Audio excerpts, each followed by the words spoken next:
الواحد سريع كده. انا كنت مقعده في البيت في شهر واحد عامله لي 11000 ميه وكهرباء.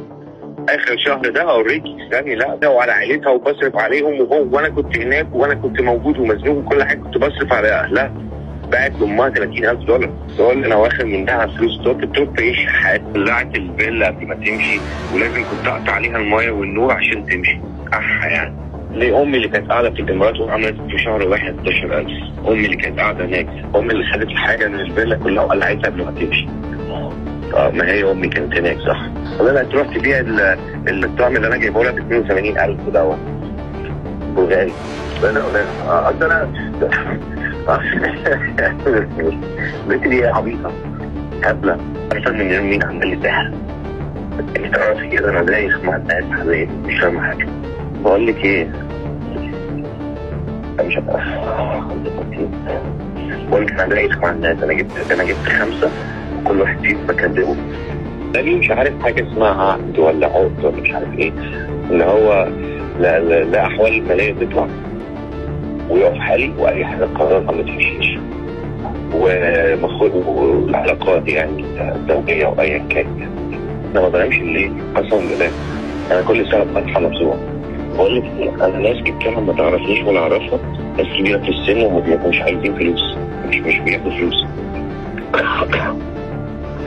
ناس صحابي واللي هو بتاع المغرب دوت. بقول لك ايه، جاب لي يعني قال لي هو مين، وقال لي معمول ازاي، وقال لي معمول من امتى. البنت دي انا واخدها كده بل ما حدش يعرفها ولا حتى ما ادوش. طيب بقول لك ايه، انا مش عارف. بصي البنت دي كان ليا علاقات قبلي مع واحد اسمه جيم اوفر، ده كان داعم في التيك توك. واحد تاني قبلي اسمه سلطان، ده عنده صاحب مش عارف فندق ايه في عدنان. هي كانت ليل نهار هتلاقي فيديوهاتها متصوره مع كلب كده ومزرعه وبتاع. هي بقى كانت عايشه هناك، وهو ده تقريبا هو ده مش جيم اوفر. جيم اوفر ده بتاع لندن. الواد رائد ده اشرحي لي ازاي بقى ننزل هناك.